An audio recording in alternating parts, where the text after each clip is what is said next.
ಇನ್ನು ರಾಜ್ಯದಲ್ಲಿ ಕನಿಷ್ಠ 20 ಸ್ಥಾನ ಗೆಲ್ತೀವಿ ಅಂತ ಸಚಿವ ಎಂಬಿ ಪಾಟೀಲ್ ಭರವಸೆಯ ಮಾತುಗಳನ್ನು ಆಡಿದ್ದಾರೆ. ಊಹೆ ಮಾಡಲಾರದಷ್ಟು ಅಂಡರ್ ಕರೆಂಟ್ ಆಗಿದೆ. ಮಹಿಳೆಯರು ಬಡವರು ಕಾಂಗ್ರೆಸ್ಗೆ ಒಲವನ್ನ ತೋರಿಸಿದ್ದಾರೆ.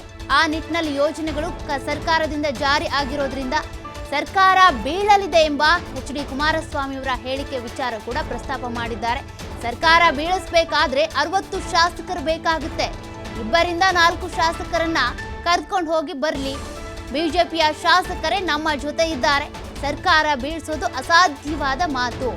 ಜೆಡಿಎಸ್ ಶಾಸಕರೇ ಅತಂತ್ರವಾಗಿದ್ದು ನಮ್ಮನ್ನ ಸೇರಿಸಿಕೊಳ್ಳಿ ಅಂತ ಹೇಳ್ತಿದ್ದಾರೆ ಅಂತ ಹೊಸ ಬಾಂಬ್ ಒಂದನ್ನ ಸಿಡಿಸಿದ್ದಾರೆ ಸಚಿವ ಎಂಬಿ ಪಾಟೀಲ್.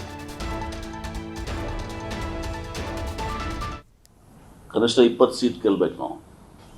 ಈ ಗ್ಯಾರಂಟೀಸ್ ಏನಿದೆ, ಈ ಗ್ಯಾರಂಟೀಸ್ ಅಂಡರ್ ಕರೆಂಟು ಭಾಳ ಸ್ಟ್ರಾಂಗ್ ಆಗಿದೆ. ಹೀಗಾಗಿ ಯಾರಿಗೂ ಕೂಡ ಊಹೆ ಮಾಡಲಾದಷ್ಟು ಒಂದು ಅಂಡರ್ ಕರೆಂಟ್ ಇದೆ. ಹೀಗಾಗಿ ಅದರ ಮೇಲೆ ಎಲ್ಲ ಲೆಕ್ಕಾಚಾರಗಳು ನಡೀತವೆ.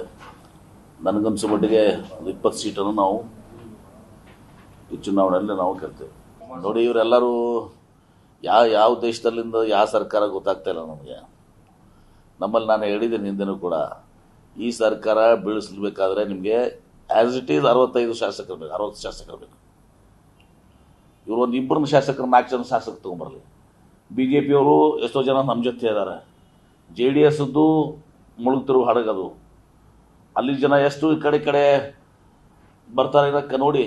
ಆ ಕಡೆಯಿಂದ ಈ ಕಡೆ ಬರ್ಬೋದು, ಈ ಕಡೆಯಿಂದ ಆ ಕಡೆ ಹೋಗೋದಿಲ್ಲ. ಹೀಗಾಗಿ ಕಾಂಗ್ರೆಸ್ನ ರಾಜ್ಯದಲ್ಲಿ ಕಾಂಗ್ರೆಸ್ ಸರ್ಕಾರ ಬೀಳಿಸುವಂಥ ಯಾವುದೇ ಇದಕ್ಕೆ ಅಸಾಧ್ಯದ ಮಾತು.